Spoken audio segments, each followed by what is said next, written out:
Welcome, and thank you for joining me today. We are about to embark on an unforgettable journey through one of the most fascinating books in the Bible, the Book of Numbers. But before we dive into the details, it's crucial to understand where the Israelites were standing at this pivotal moment in their history. Just prior to this, they had spent a considerable amount of time in the wilderness, having received the final teachings from the book of Leviticus. Through Leviticus, God provided his people with comprehensive instructions on how they were to live, distinctly different from the nations surrounding them. These instructions covered everything from sacrifices and feasts to offerings, moral laws, and even the very essence of how holiness was to be handled in their everyday lives. The book of Leviticus concluded with a clear message. Obedience would bring blessings, while disobedience would lead to disaster. But above all, God's greatest desire was to dwell among his people. In fact, as the Israelites stood at the foot of Mount Sinai, the tabernacle, the sacred dwelling place of God, had been completed. God's cloud hovered above it, a visible sign of his presence among them. But despite these miraculous signs, they were not yet in the promised land. They were still wandering in the wilderness, and their journey was far from over. The book of Numbers marks a new phase, not only in their journey but in their relationship with God. It's not just about counting people.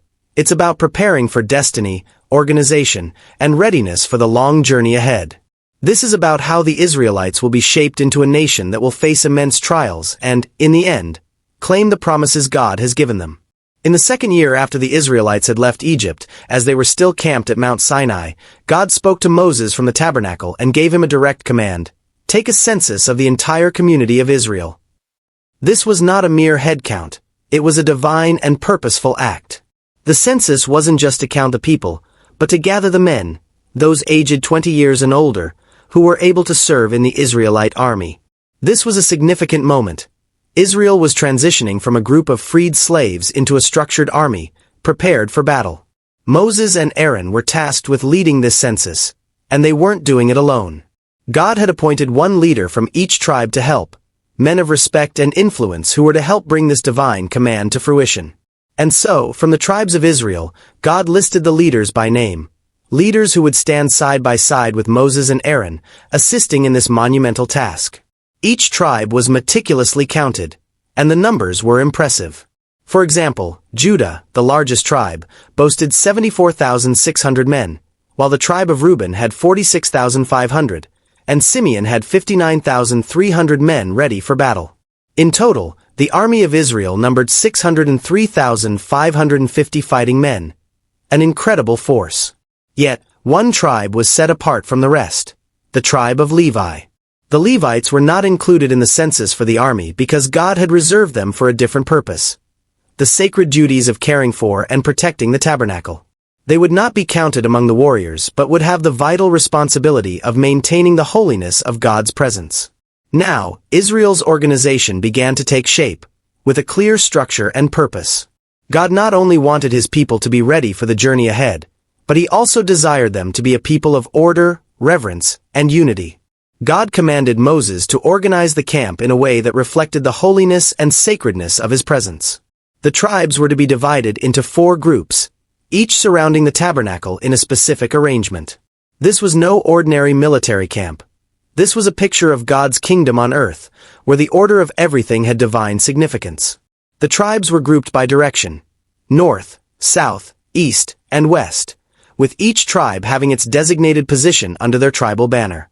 To the east, the tribes under the banner of Judah, Issachar, and Zebulun, formed the first group. Judah led with 74,600 men, followed by Issachar with 54,400, and Zebulun with 57,400 men. This group would be the first to move when it was time to set out.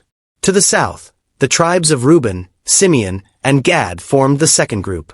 Reuben had 46,500 men, Simeon had 59,300, and Gad had 45,650. These tribes would follow the eastern group.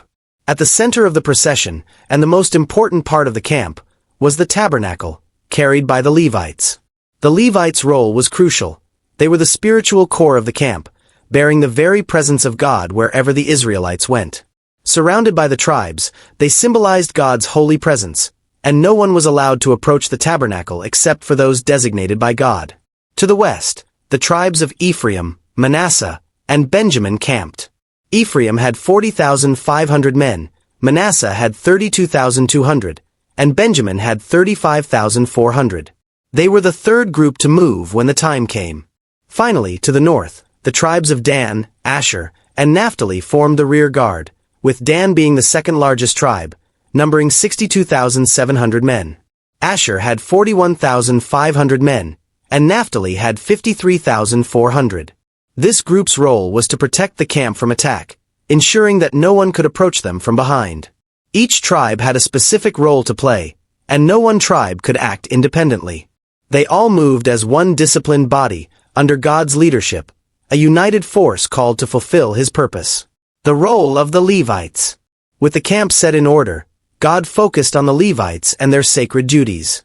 The Levites were not to be counted among the warriors, but were instead dedicated to the care of the tabernacle and the protection of God's holiness among the people.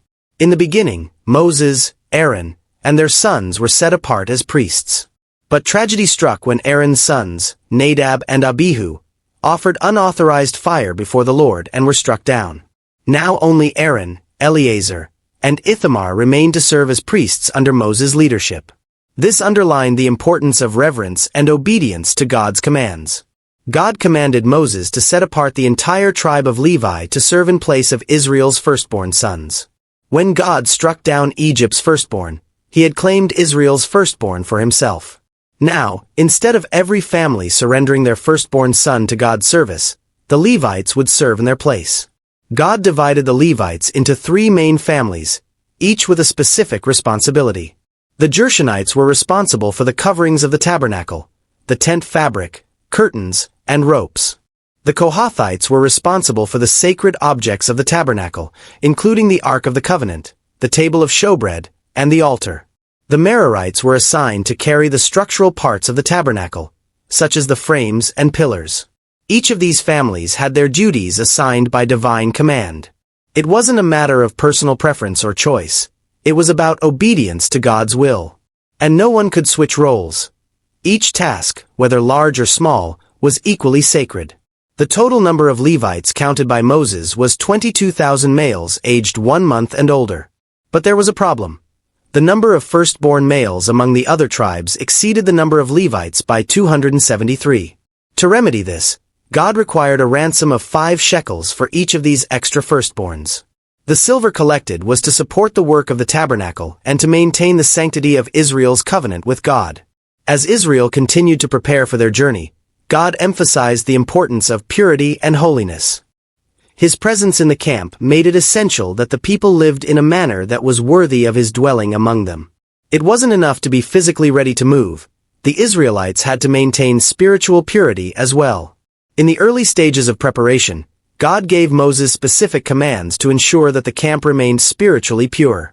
Anyone who was ceremonially unclean due to disease, contact with the dead, or other reasons had to be removed from the camp. This wasn't meant to be punitive, but rather a protective measure to prevent defilement from spreading among the people. The camp had to be kept free from impurity, as it represented a holy people living in the presence of a holy God. The Israelites were reminded that God was not just present among them, but that He was also a righteous and just God. Therefore, any sin, whether committed intentionally or unintentionally, had to be dealt with according to His standards. The law of restitution. God also established a system of justice, particularly when it came to offenses between people. If someone wronged another, whether through theft, deception, or any other form of sin, restitution was required. It wasn't enough to simply confess and move on. The wrongdoer had to make things right by returning what was taken and paying an additional 20% on top of it. This system of restitution was designed to restore harmony in the community and to make sure that people understood the seriousness of sin and wrongdoing. There was also a provision for cases where the wrongdoer didn't have a close relative to whom they could make restitution. In those instances, the restitution would be given to the Lord and to the priests who were responsible for the tabernacle. This ensured that God's justice was not only meted out among the people, but also that the sanctity of the community and the tabernacle was upheld. The test for an unfaithful wife. One of the most curious and specific laws given to Israel was the test for an unfaithful wife. If a husband suspected his wife of infidelity but lacked any proof or witnesses, he could bring her before the priest. There, a ritual would be performed to reveal the truth of the woman's faithfulness. The priest would take holy water mixed with dust from the tabernacle floor, make a potion, and have the woman drink it. If she was guilty, the curse would cause physical harm to her, but if she was innocent, no harm would come to her. This ritual was meant to reveal hidden sin and preserve the sanctity of marriage in the camp. While it may seem harsh by modern standards, it was a way for the people to uphold justice, prevent false accusations, and maintain purity within their families. The Nazirite vow. God also provided a special pathway for those who desired to consecrate themselves to Him in a deeper way. The Nazirite vow. This vow was a voluntary, sacred commitment to abstain from certain things in order to fully dedicate oneself to God. The Nazirite could not drink wine or eat anything from the grapevine, nor could they cut their hair during the period of their vow. Additionally, they could not come into contact with a dead body, even if it was a close family member. The Nazirite vow was a visible sign of separation and commitment to God, a way of showing that a person was setting aside their personal desires to live fully for the Lord. If someone accidentally became defiled during their vow, they had to go through a purification process and start their period of consecration anew. At the end of the vow, they were required to offer several sacrifices, including a burnt offering, a sin offering, and a fellowship offering, as well as a grain offering. The final act of the Nazirite vow was to shave their head and burn the hair as a symbol of their complete dedication. The priestly blessing. At the end of chapter 6, God gave Moses a powerful blessing for Aaron and his sons, which they were to speak over the people of Israel. This blessing, known as the priestly blessing, has been cherished by Jews and Christians alike for thousands of years. It speaks of God's protection, favor, grace, and peace. The words of the blessing are simple yet profound. The Lord bless you and keep you. The Lord make His face shine upon you and be gracious to you. The Lord lift up His countenance upon you and give you peace. Numbers 6:24-26. This blessing was not just a wish or a prayer, but a declaration of God's promises to His people. It reminded Israel of God's favor and of His desire for them to walk in peace, knowing that He would always watch over them. The offerings of the leaders. As the tabernacle was completed and consecrated, the leaders of Israel responded with generosity and unity. Each of the 12 tribal leaders brought offerings to the tabernacle as a symbol of their dedication to God and His work. These offerings included oxen, carts, and precious items for the tabernacle's furnishings, as well as animals for sacrifice. Each offering was identical, highlighting the equality before God of all the tribes. No tribe brought more or less. They all gave equally. This act of worship served as a living picture of their unity and commitment to God's mission. As the offerings were brought forward, the people demonstrated their willingness to give of their resources to support the ministry of the tabernacle, showing that their worship extended beyond words and sacrifices to actions that reflected their devotion to God. The Levites' role and service to God. God continued to direct Moses in the proper structuring of the camp and its responsibilities. The Levites, in particular, were given a unique and holy role within the community. They were set apart to care for the tabernacle, to serve as the protectors of its sacredness, and to assist the priests in their duties. This role was crucial because the tabernacle was not just a tent, it was the physical manifestation of God's presence among His people. The Levites were not to be involved in the everyday lives of the other tribes. They were given no inheritance of land, but rather, their inheritance was God Himself, through their service in the tabernacle. God gave Moses clear instructions on the responsibilities of the Levites, dividing them into 3 families: the Gershonites, the Kohathites, and the Merarites. Each family had specific duties related to the care and movement of the tabernacle.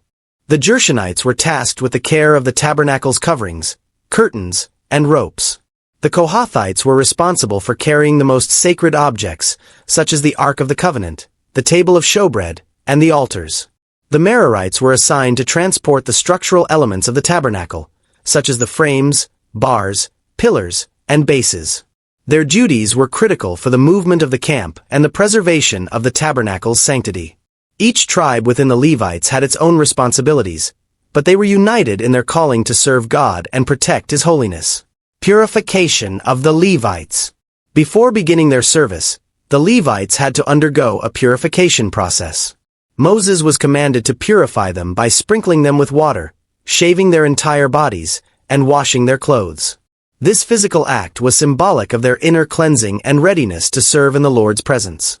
It was a visible demonstration of the holiness required to be in proximity to the sacred tabernacle.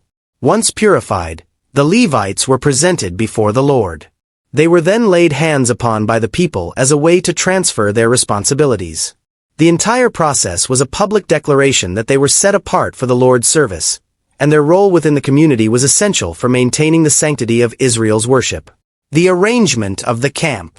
The Israelites were organized in a highly structured and purposeful manner, with God giving specific instructions on where each tribe was to camp around the tabernacle. This arrangement was not arbitrary. It carried deep spiritual significance. It served as a visible symbol of order and unity, demonstrating that every tribe had a role to play in the mission of God. Judah, Issachar, and Zebulun camped on the east side of the tabernacle, facing the sunrise. This group would be the first to move when the cloud lifted from the tabernacle. Reuben, Simeon, and Gad camped to the south, and they were to follow the eastern tribes when it was time to break camp. The Levites camped in the center of the camp, symbolizing their special role in guarding the tabernacle and ensuring God's presence remained protected. Ephraim, Manasseh, and Benjamin camped on the west side, while Dan, Asher, and Naphtali camped on the north side. This careful arrangement demonstrated that, though each tribe had its own responsibilities, they were all united in their purpose of serving and worshiping God. The Levites, standing in the center, emphasized that the presence of God was at the heart of Israel's community and mission. The issue of uncleanliness.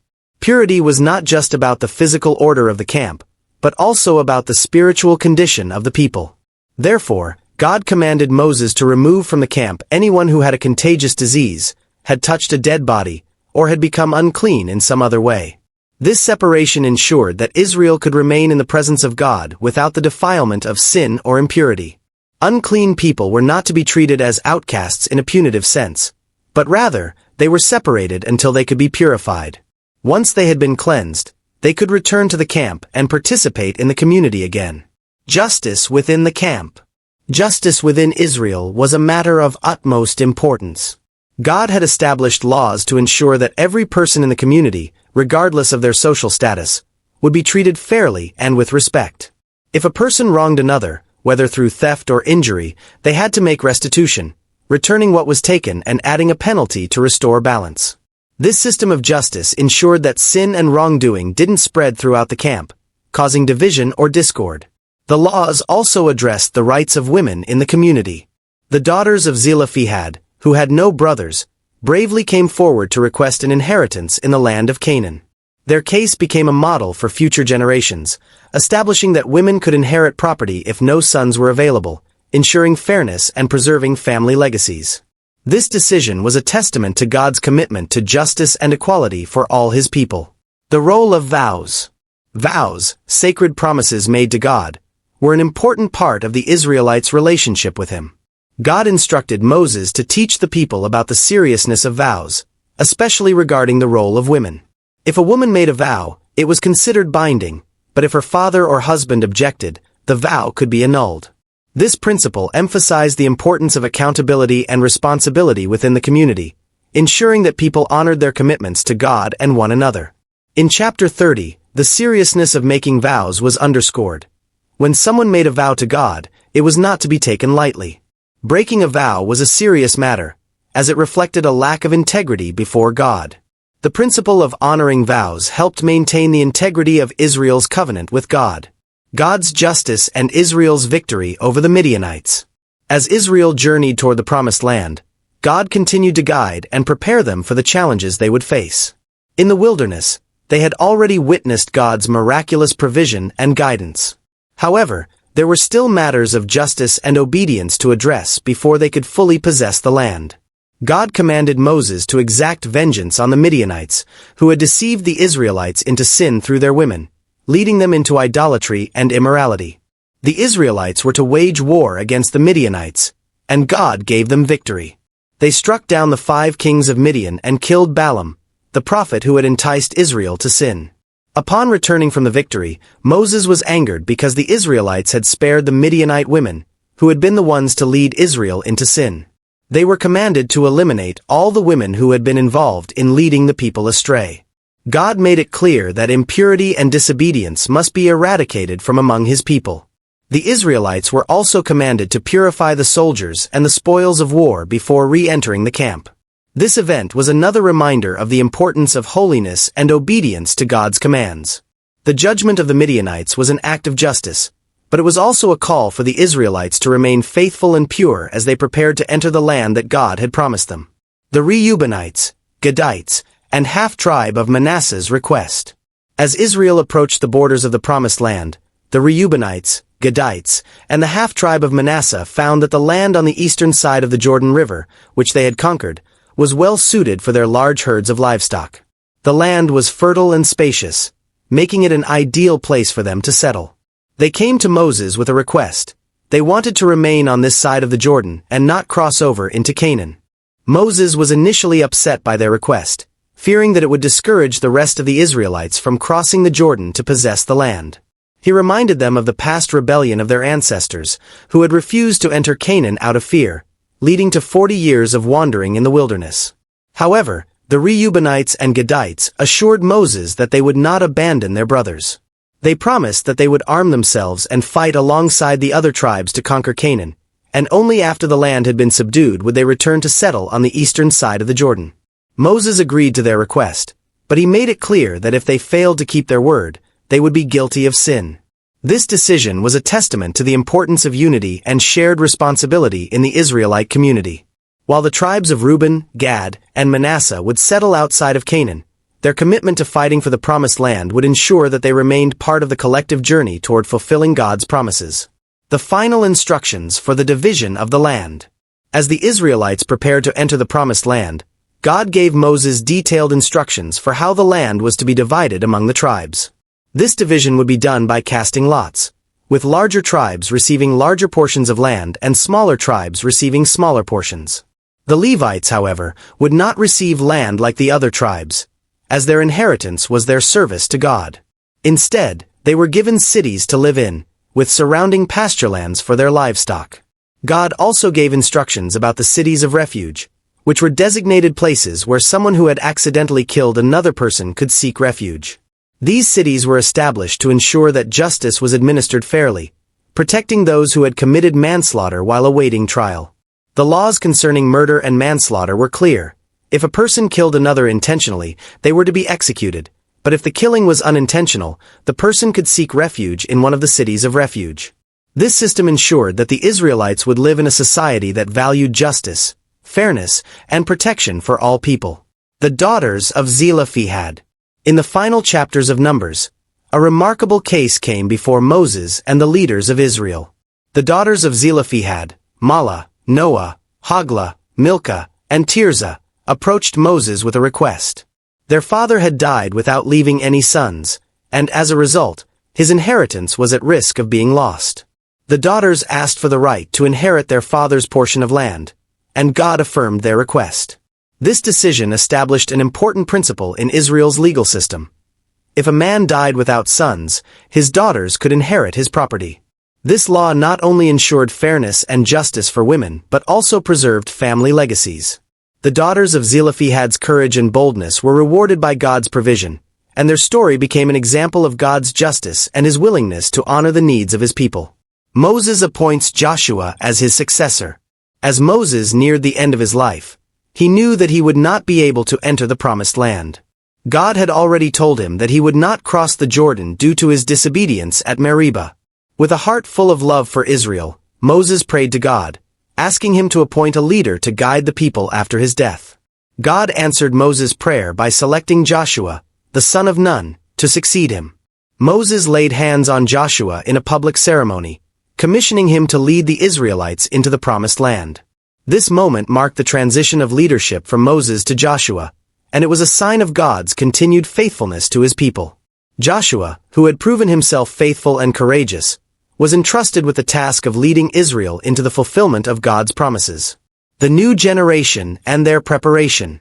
As the Israelites stood on the brink of entering the Promised Land, they were reminded of their covenant with God. The new generation, which had been born during the years of wandering in the wilderness, was now ready to take possession of the land. The previous generation had passed away because of their rebellion and disobedience, but the new generation would inherit the land and fulfill God's promises to Abraham, Isaac, and Jacob. God's instructions were clear. The people must remain faithful, obey His laws, and honor His holiness in every aspect of their lives. Their journey was not just about entering a physical land. It was about living in the land that God had promised, living in a way that reflected His righteousness, justice, and mercy. Israel's transition and the importance of obedience. As Israel was finally on the verge of entering the promised land, God's instructions were a clear reminder of the responsibility they carried. This new generation had witnessed the rebellion and disobedience of their ancestors, and now they stood at the threshold of a new life. The land was theirs for the taking, but they had to remember that God's promises were conditional on their obedience. In the same way that God led them through the wilderness with a cloud by day and fire by night, He would continue to guide them as they entered the land. But they had to follow Him. They had to obey His commands and remain faithful to the covenant. They were not just entering a new land. They were entering a life of worship, service, and holiness. God made it clear that His presence and His guidance would go with them, but only if they remained obedient. This wasn't just about conquering territories. It was about a nation living in accordance with His divine will, a nation that would represent His holiness to the world. The renewal of God's covenant. The book of Numbers closes with a profound reminder of God's ongoing covenant with Israel. The Israelites were not just a random collection of people. They were a people chosen by God. God's promises to Abraham, Isaac, and Jacob were still in place. The journey was not just about freedom from Egypt. It was about becoming a people who reflected God's holiness in every aspect of their lives. In the final chapters, Moses reminded the Israelites of the importance of maintaining their faithfulness to God.